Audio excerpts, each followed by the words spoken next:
Bonjour à tous. Donc, brièvement, je suis Denis Provençal, président du conseil d'administration du Conseil international pour les corridors maritimes intelligents. Donc, j'éprouve beaucoup de plaisir à être au colloque CITCO. Jean, vraiment, c'est formidable comme colloque. Il y a plein d'applications nouvelles que je ne connaissais pas avec les nouvelles technologies, les nouvelles connaissances fondamentales. Donc, je suis ravi d'être ici depuis hier. J'ai appris beaucoup de choses. Je voulais dire au départ, je voulais juste prendre quelques secondes, Jean, pour dire que j'ai un background scientifique quand même intéressant. Je suis cartographe de première formation. Ensuite, je suis devenu agronome avec un baccalauréat à l'Université McGill. Ensuite, j'ai fait une maîtrise en géographie. Et après ça, en entrant au gouvernement du Québec, j'ai eu un parcours particulier qui m'a amené à devenir expert dans le domaine maritime. Donc, je vous fais grâce de tous les détails qui expliquent pourquoi j'en suis venu à cette expertise-là. Et puis, récemment, j'étais en camping d'hiver avec ma compagne Isabelle. J'étais en train de me faire cuire des merguez sur le feu, en pleine forêt. Et puis, j'avais mon téléphone avec moi. Et puis, ça a fait ding. Donc, j'étais curieux. Mon téléphone était branché. Il y avait un réseau dans la forêt. Et puis là, c'est Jean Laflamme qui m'envoie une proposition d'animer une session sur l'intelligence artificielle. Tu sais? Alors là, j'étais un petit peu nerveux quand même. Là. L'intelligence artificielle, le big data. Fait que là, je dis à ma compagne, qu'est-ce que je fais avec ça? J'accepte-tu? Je suis pas certain. Puis là, ma blonde, elle m'a dit, ben oui, t'es capable. Tu sais. Fait que j'ai dit quand même, l'intelligence artificielle, il faudrait bien que je comprenne un peu de quoi on va parler ici aujourd'hui. Fait que j'ai appelé une amie, elle s'appelle Hélène. Donald et moi, on connaît Hélène Desmarais. Hélène Desmarais, de la grande famille Desmarais, qui est présidente de Skillet AI. Skillet AI, hein, c'est un grand supercluster dans le domaine de l'intelligence artificielle pour les chaînes d'approvisionnement. Là, je dis, Hélène, pourrais-tu m'aider à comprendre comment ça fonctionne, l'intelligence artificielle? Elle dit, tu sais, c'est quand même compliqué. Tu devrais peut-être appeler Joshua. Fait que là, OK, ça marche. Fait que là, j'appelle Joshua Bengio. J'ai dit, bonjour, Joshua. Ça va? Oui, ça va bien, Denis, etc. J'ai dit, Joshua, pourrais-tu me parler un peu de l'intelligence artificielle, surtout dans le domaine maritime? Là, j'éprouve un certain inconfort. Je suis en dehors de ma zone de confort. Puis là, Joshua, il dit, bien, écoute, dans le domaine maritime, c'est pas ma force. Tu devrais appeler un expert international que je connais très bien. Il s'appelle Guillaume Morissette du CITCO. Alors, je suis très honoré de pouvoir inviter notre premier conférencier, Guillaume Morissette, qui a une réputation très connue apparemment, et qui va poursuivre la conversation qu'il a amorcée tout à l'heure. Alors, bienvenue, Guillaume. Puis, je ferai tes salutations, si tu me permets. Là. Merci, M. Provençal. Je pense que c'est la première fois que je me fais introduire de la sorte. Bonjour. Pour ceux qui ne me connaissent pas, moi, je suis le directeur de recherche et développement du CITCO. Je suis plus dans la gang des geeks. Donc, ils ont laissé la porte du labo ouvert, puis on a pu se sauver pour le colloque. Donc, aujourd'hui, le but, c'est vraiment un peu de vous présenter là, les technologies qu'on a développées au CITCO au fil des années, pour montrer un petit peu c'est quoi la stratégie au niveau de l'intelligence artificielle qu'on est en train de développer. Donc, comme mon collègue mentionne, moi j'ai des slides en anglais, mais je vais faire la présentation en français. Donc, en gros, la stratégie au CITCO au niveau de l'intelligence artificielle, ça se décline sur 4 gros axes. On a eu 4 gros projets qui ont permis là, de développer différentes technologies. On a parlé plutôt de la pêche fantôme. Donc, là-dessus, on a développé des algorithmes que je vais montrer tout à l'heure. On a aussi des projets au niveau de la caractérisation des habitats benthiques, donc d'essayer de caractériser les fonds marins avec l'intelligence artificielle. On a aussi un volet au niveau des inventaires subaquatiques, au niveau des espèces, donc des décomptes d'espèces. Notre collègue Filippo Ferrario qui... Notre collègue Filippo qui a ce matin là, montré un peu des résultats sur lesquels il a travaillé. On a un volet aussi au niveau de l'archéologie sous-marine, donc essayer de trouver des choses là, un peu partout. Petite parenthèse, j'ai essayé d'enlever tous les aspects plus techniques. Je pense que si vous voulez parler des détails techniques, là, on va avoir le temps avec le cocktail puis le souper là, pour en discuter autour d'une bière. Je voulais essayer de garder ça à un niveau là, plus élevé. À savoir que, en intelligence artificielle, il y a deux grosses méthodes qui existent, l'apprentissage supervisé, l'apprentissage non supervisé. Au CIDCO, on fait les deux, et même plus. En gros, c'est juste de diviser un peu les différents problèmes sur lesquels on travaille. Au niveau de l'apprentissage supervisé, c'est qu'on essaie de reconnaître des motifs. On essaie d'entraîner la machine à reconnaître des choses. Donc, on a besoin de données a priori. Donc, on parle d'une course aux données là, dans toutes les entreprises, c'est parce que ces modèles-là existent. Donc, on essaye justement de trouver des données et d'entraîner la machine à reconnaître des motifs dans ces données-là. Donc, en ce moment, la grosse mode, c'est le deep learning, donc les réseaux neuronaux convolutifs. Il y a aussi une autre branche de l'intelligence artificielle qui est un petit peu moins connue, qui est l'apprentissage non supervisé. Là, ici, on cherche plus, dans notre contexte, des zones d'intérêt, des choses qui n'ont pas vraiment de forme définie, des objets qui ont beaucoup de variabilité, là, qui n'ont pas de signature visuelle. Là, on parle plus de vision par ordinateur. Donc, au fil des différents exemples que je vais vous montrer, là, vous allez retrouver un peu ces technologies-là. Le premier gros axe de développement, c'est au niveau de la détection des engins de pêche fantômes. C'est un projet qui a été initié par nos collègues chez Mérinov, donc Jérôme Laurent, ici présent. La première génération d'algorithmes qu'on a eu à développer, c'était tout nouveau. On n'avait pas de façon de détecter les choses a priori, à savoir qu'on n'avait pas de données pour entraîner l'intelligence artificielle à reconnaître qu'est-ce que ça allait donner, quelle était la signature visuelle de ces engins de pêche-là. Donc, on a développé une première génération d'algorithmes. D'ailleurs, la publication, qui est co-signée par mon collègue, qui est Sylvain Gauthier, un ancien du CIDCO, ici présent. Donc, le CIDCO qui garde quand même son monde dans son réseau auto. Donc, le but ici, c'était d'utiliser des techniques de vision par ordinateur pour essayer de détecter des formes anormales, si vous voulez. On sait que le fond marin est relativement homogène dans les profondeurs où on cherche la pêche fantôme. Donc, en trouvant les zones où on avait des clusters de caractéristiques visuelles, parce qu'on peut reconnaître trois grands types de caractéristiques visuelles, avoir des coins, des lignes, des zones homogènes. Donc, quand on identifie ces caractéristiques visuelles-là, il y a des zones où on a une plus grande densité de caractéristiques.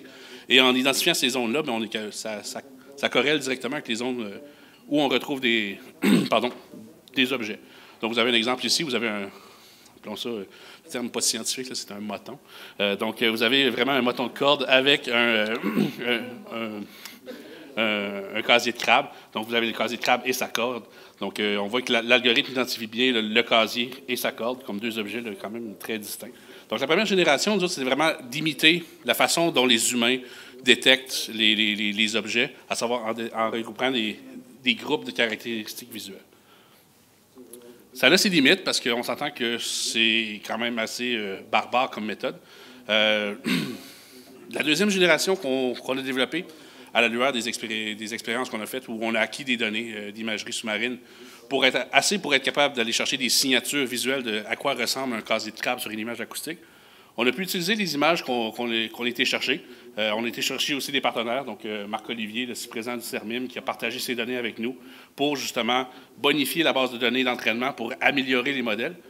Puis en utilisant des techniques là, de deep learning, bien, on a été capable de bien détecter des engins dans l'imagerie acoustique. Vous voyez ici, là, on le voit peut-être un petit peu mieux sur l'écran. Vous voyez cette espèce de bouton-là, c'est un casier de crabe. Là, c'est en magenta. Ça, c'est une petite blague de geek, à savoir si ça a été tough à faire, il faut que ça soit tough à lire. Là. Mais on le voit ici que on a quand même une bonne probabilité au niveau de la détection. Une des deuxièmes grosses applications qu'on a développées au niveau de l'intelligence artificielle, puis ça a été un produit fortuit de la première génération d'algorithmes qu'on a développé dans le cadre du projet Pêche Fantôme, c'est au niveau de l'archéologie sous-marine. De trouver des caractéristiques visuelles comme des lignes, des coins, des zones homogènes, ça permet de trouver des objets qui sont très saillants, donc des objets de grosse taille. Et bien, par la force des choses, ça se porte excessivement bien à trouver des épaves. Ici, sur les images, vous voyez là, en rouge, vous voyez et en vert les caractéristiques visuelles là, que l'algorithme trouve, que ce soit des lignes, des zones homogènes, etc. Et on voit que la densité de ces caractéristiques-là correspond avec la présence d'un objet. Donc, on réduit le problème de détection à un problème de clustering, donc de trouver des zones d'intérêt. Et l'algorithme fonctionne très bien. Vous avez 2 épaves ici là, qui sont présentes là, au BIC. On a le SS Germanicus puis le Scotsman, qui sont des épaves là, très, très connues de la région. Dans le cours des activités qu'on a faites, on a développé une suite de logiciels parce que, bon, on travaille avec des images acoustiques, qui sont des formats de données assez spéciaux. Donc, on a développé, on a pris nos outils puis on les a mis dans une plateforme qui est open source, donc la plateforme là, Open Sidescan, qu'on met sous une licence de logiciel libre. Et on inclut les détecteurs qui viennent avec. Donc, ça permet là, à quiconque d'utiliser, le détecteur d'épave, il est dans la version actuelle, il est là. On a une version qui est en testing. En fait, c'est plutôt qu'on n'a pas le temps de la mettre en ligne. Mais bref, qui permet de mettre des modèles d'apprentissage profond arbitraires. Donc, on peut charger un modèle comme on veut dedans, puis ensuite rouler ça pour détecter n'importe quoi, là, tant que vous avez un modèle de deep learning. Donc, ça permet de conduire soi-même ses propres exercices là, de détection d'objets pour des objets là, de toutes sortes. Il y a un paquet d'applications. Bien sûr, dans le militaire, il y a des applications pour la recherche de mines. Dans le civil, il y a par exemple la police qui a un grand besoin de détecter, malheureusement, des figures humaines dans le fond de l'eau. Donc, là-dessus, il y a toutes sortes d'applications qui peuvent être directement abordées là, par ces technologies-là. Une autre application intéressante qu'on a développée au niveau de l'IA, c'est les inventaires automatisés. Donc, un petit exemple qu'on a fait dans le cadre d'un projet avec le MPO, c'est les oursins de la zone de Godbout. Donc, vous avez là un gros quadrat qui a été délimité. Il y a des plongeurs qui ont fait une orthomosaïque de la zone. Donc, nous, ce qu'on fait, c'est qu'on prend cette mosaïque-là, on la brise en plus petites unités. Donc, ça nous donne, là, on a une superficie d'à peu près 6000 mètres carrés qu'on découpe. Puis ensuite, on peut passer notre algorithme sur chacune des images pour détecter les oursins dedans. Donc, je vous montre un petit peu ce que ça donne ici. Je vous laisse le loisir de regarder si vous regardez dans les carrés rouges, est-ce que vous y voyez un oursin. Je peux vous garantir, ça a été validé par les biologistes du MPO, qu'il y a un oursin dans chacun de ces carrés-là. Le principe est le suivant, c'est que en ayant des gens qui identifient les oursins dans des photos, on peut entraîner un modèle. Donc, c'est la notion d'apprentissage supervisé que je parlais plus tôt. Si on a, par exemple, des biologistes du MPO qui font une annotation des images pour construire une base de données d'images annotées, on peut utiliser cette base de données-là pour entraîner des modèles qui performent à la hauteur des critères des gens du MPO. Donc, dans un premier essai, on n'avait pas beaucoup de données, mais ça donne quand même des résultats très, très prometteurs. On le voit ici, là, par exemple, au niveau des oursins détectés. Bon, j'ai un petit faute de mise en page. Mais bref, une des grosses... une des beautés de ces générations d'algorithmes-là, c'est que par rapport à l'œil humain moyen, l'IA est beaucoup plus robuste aux problématiques de turbidité, aux problématiques des aléas d'image, l'illumination, la turbidité de l'eau, etc. Donc, est beaucoup plus robuste là, par rapport à ce que l'œil humain est capable de faire. Parmi les genres de produits qu'on peut dériver, étant donné qu'on travaille sur des orthomosaïques, c'est des images où chaque pixel est géoréférencé. Donc, quand on fait le traitement d'image, qu'on a trouvé les positions de l'objet détecté dans l'orthomosaïque, on est capable d'extraire ces coordonnées. Donc, vous avez ici un fichier shape, par exemple, pour la zone de Godbout, qui montre les 6000 oursins sont exactement où sur la carte. Et si on zoome in, là, on voit que le point il est en plein sur l'oursin. Donc, c'est des détections qui sont quand même précises. Puis, ce qui est intéressant, c'est les produits de données qu'on peut en générer après ça. Parce que, bon, tous les produits de données qu'on peut dériver de ça viennent avec les attributs qu'on peut calculer. On a la position, bien sûr, x, y de notre oursin, mais dans le cas de l'oursin, une des caractéristiques, le fun qu'on a, c'est la grosseur. Et on voit ici là, que, bon, le MPO décrit l'oursin comme qui peut aller jusqu'à, bon, on parle ici de 100 mm, ce qui est très cohérent avec les résultats qu'on a obtenus, et avec une moyenne entre 50 et 60 mm, ce qui est absolument en ligne avec ce qu'on a obtenu aussi. Maintenant, bon, il y a toute une question de petits biais de l'ordre d'environ 1 cm qu'on a noté, à savoir que, bon, nous, on utilise le bounding box à l'extérieur, mais bon, c'est de la calibration d'algorithmes. Le principe est que, au niveau de l'évaluation de la grosseur, on est quand même là, dans un ballpark qui est très pertinent, puis qui nous permet quand même de faire des analyses en aval, à savoir, OK, est-ce qu'on est capable de trouver des zones où on a des plus gros oursins. Donc, dans une perspective d'exploitation saine des ressources, ben, on est capable d'avoir des outils d'aide à la décision qui nous permettent d'avoir des données probantes pour prendre des décisions, à savoir que, bon, ben, si tu vas aller pêcher dans une zone où tu as des oursins de telle grosseur, ben, c'est dans ce coin-là. Donc, ta pêche va être beaucoup plus efficace parce que, bon, au niveau de la pêche, il faut qu'il y ait au moins 50 mm et plus. Donc, ça peut rendre des opérations beaucoup, beaucoup plus intéressantes là, à ce niveau-là. Finalement, une des dernières technologies qu'on a développées et qu'on est en train là, d'améliorer dans le cadre d'un autre projet, c'est la classification des habitats puis des substrats benthiques. Donc, l'étude, si vous voulez, du fond marin, on sait que ça coûte extrêmement cher envoyer des gens prendre la vérité terrain pour ensuite établir des cartes. Donc, nous, par des méthodes de télédétection, on s'est dit, est-ce qu'on est capable, avec un nombre restreint de points de vérité terrain, d'établir des signatures de différents types de substrats pour ensuite utiliser ces signatures-là sur des données de télédétection à grande échelle pour avoir une carte qui couvre vraiment toute la zone d'intérêt. Donc, ici, vous avez, par exemple, là, au niveau de la caractérisation des substrats, le ministère des Pêches et Océans a une nomenclature là, qui est utilisée à l'interne pour les différents types de substrats, qui est vraiment une fonction là, de la taille du substrat là, qui va là, des micromètres jusqu'à quelques mètres, là, et même jusqu'à la roche-mère. Donc, le ministère des Pêches et Océans a partagé avec nous une base de données de points de vérité terrain dans le cadre d'un de grands projets, le projet Baseline. On prélevé des données tout le long des côtes du Saint-Laurent pour nous fournir un catalogue de données duquel on s'est servi pour établir des points de vérité terrain. Donc, le processus est relativement simple. C'est qu'on va chercher des données de télédétection, on va chercher des données de multifaisceaux, on va chercher des données de LIDAR. Le principe ici, c'est que n'importe quelle technique de télédétection qui nous donne un nuage de points peut être utilisée. Ensuite, avec ce nuage de points-là, on apparie des données de vérité terrain, comme celles prélevées par le ministère des Pêches et Océans. On calcule un ensemble de variables là, proxy que je pourrais vous montrer tout à l'heure pour ceux qui ça intéresse. Et on nourrit, si vous voulez, nos algorithmes d'intelligence artificielle pour extraire les patterns qu'il y a entre ces différentes variables proxy-là, puis la vérité terrain qu'on a du MPO. Et en apprenant l'intelligence artificielle est ensuite en mesure, lorsqu'on lui fournit des données qui viennent de l'extérieur du sac, si vous voulez, de faire des prédictions par rapport au type de substrat que ça donne. Pour les très peu de gens que ça l'intéresse, on va chercher à peu près 16 variables qui sont dérivées à peu près de l'environnement autour. Donc, on a des variables qui sont prélevées sur le voisinage d'une sonde. On a des différents moments dans les différents axes. On a des différentiels de hauteur. Donc, grosso modo, c'est ce qu'on appelle des variables géomorphométriques. C'est des façons numériques d'exprimer la géométrie du fond, puis la géométrie autour d'un point. Je pense que c'est tout ce qu'il y a à retenir là, par rapport à ça à plus haut niveau. C'est que à partir d'une sonde, on est capable de sortir 16 variables qui décrivent très bien. Et ces 16 variables-là nous permettent d'établir une signature pour les différents types de fonds. On a mené une étude comparative de différents types d'algorithmes.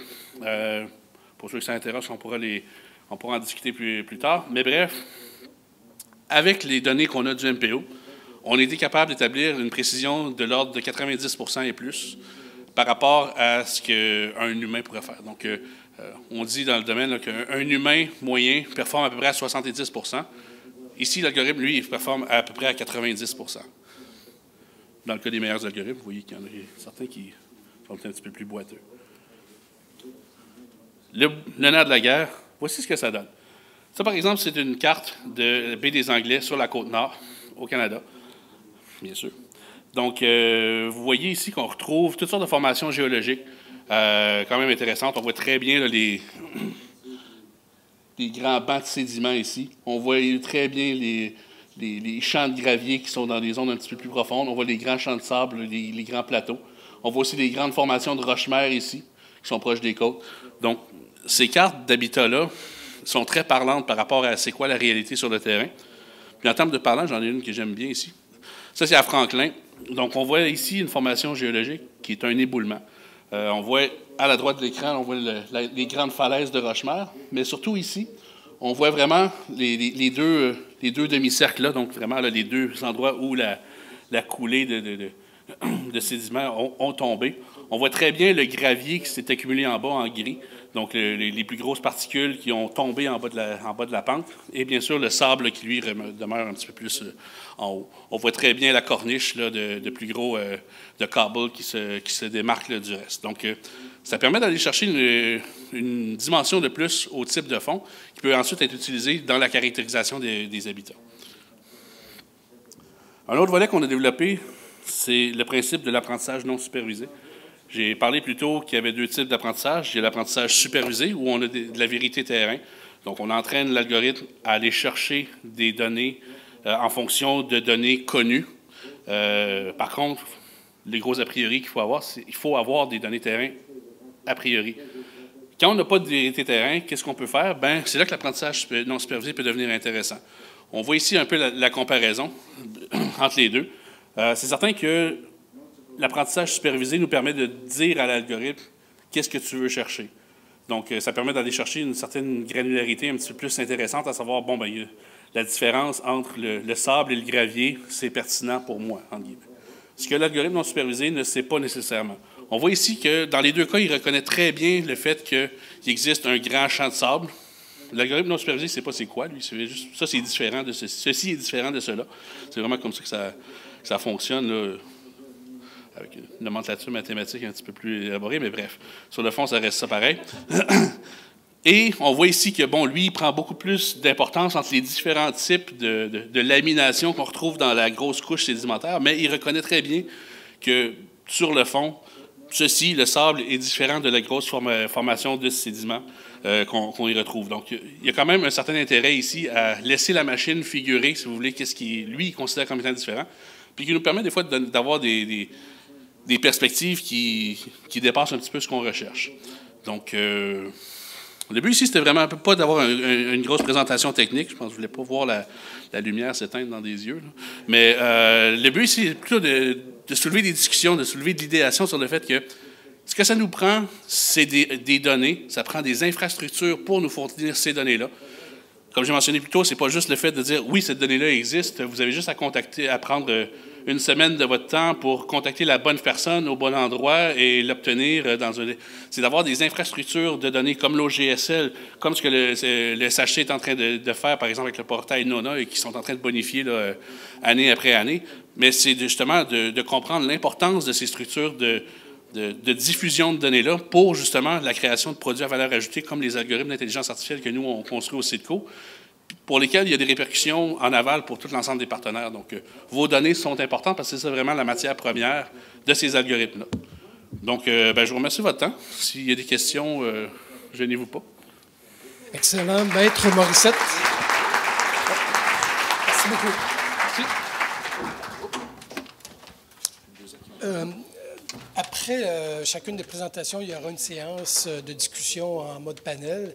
Donc, vous aurez la chance de poser des questions à M. Morissette, mais je vous offre quand même la possibilité, M. Morissette, peut-être de prendre une question, si jamais il y en avait une dans la salle, une question plus pointue là, sur... je vois monsieur ici. Par là-bas.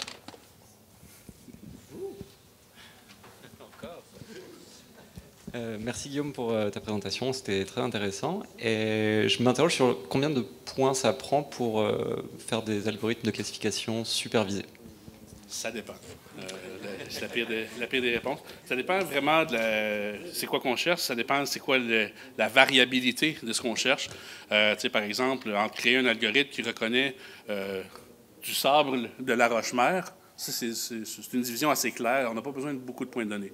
Maintenant, si on veut faire quelque chose qui retrouve, par exemple, des oursins, par exemple, ça prend quand même des milliers de points de données. Là. Si on va faire quelque chose qui reconnaît des visages humains, c'est des dizaines de milliers. Donc, ça dépend toujours de la variabilité visuelle qu'on cherche là, par rapport aux données qu'on est capable d'acquérir. Une dernière question, peut-être? Alors, merci beaucoup, Guillaume. Ah oui, vraiment, excusez-moi. C'était un peu la même question, sauf que tu as dit qu'à partir d'une sonde, tu avais 16 paramètres. C'est pas à partir de un point XYZ, tu extrapoles 16 paramètres? Oui, en fait, c'est sur le voisinage. Dans le fond, donc, c'est pas une seule sonde, c'est non, les sondes mais pour chaque sonde, on définit un voisinage. Et à partir de là, oui, sur ce voisinage-là, on calcule des paramètres qui sont valides pour cette sonde-là. Donc, le voisinage est un paramètre de la sonde. Mais oui, il y a un voisinage. C'est pas juste une seule sonde. Parce que pour capturer la géométrie autour de la sonde, ça prend quand même des sondes autour aussi. C'est ça. Donc, une sonde affectée par les sondes avoisinantes, là, c'est là que tu extrapoles. Oui, j'ai pas voulu rentrer dans les paramètres techniques, mais ça va de paramètres extrêmement simples, comme c'est quoi la pente, par exemple. Oui, la pente, ça va dépendre des points qu'il y a autour aussi. Donc, mais il y en a des un peu plus complexes là, qui vont, par exemple, les 9 premiers, là, c'est par rapport à la matrice de covariance locale, qui là, c'est un petit peu plus abstrait comme définition, mais sur le fond, ça reste le même principe que ça se calcule sur un voisinage autour. Donc, le plus détaillé qui est l'objet que tu cherches, le plus que tu as besoin de densité de voisins pour être capable de formuler ta géométrie. Oui, bien en fait, une des grosses conclusions de pas mal tous les projets IA, c'est toujours le principe de garbage in, garbage out. Meilleures sont tes données d'entrée, meilleures sont tes données de sortie. Et inversement, pires sont tes données d'entrée, pires vont être tes résultats. Donc, c'est vraiment... Avec du monofaisceau, on oublie ça, par exemple. On a fait des essais qui sont quand même intéressants. Par contre, là, il y a d'autres techniques qu'on peut utiliser. Par exemple, au lieu de caractériser avec juste une sonde, ben là, c'est ça. Soit que tu utilises un modèle de bathymétrie collaborative, ou là, tu vas chercher un gros tapis de sonde coagulé par un paquet d'acteurs. Une autre option, c'est de caractériser par rapport à la forme de ton onde acoustique, ton retour acoustique. Qui est une technique qui est mise en place dans plusieurs appareils. Là, je pense par exemple au Biosonic, là, qui est un sonore où justement on utilise le retour d'onde, la forme du retour d'onde pour caractériser les fonds par apprentissage non supervisé d'ailleurs. Donc ça dépend. Mais oui, c'est plus que tu as de points, mieux c'est. Merci beaucoup. Alors merci à tous et à plus tard, M. Morissette. Merci à vous. Alors, oui, on peut applaudir M. Morissette.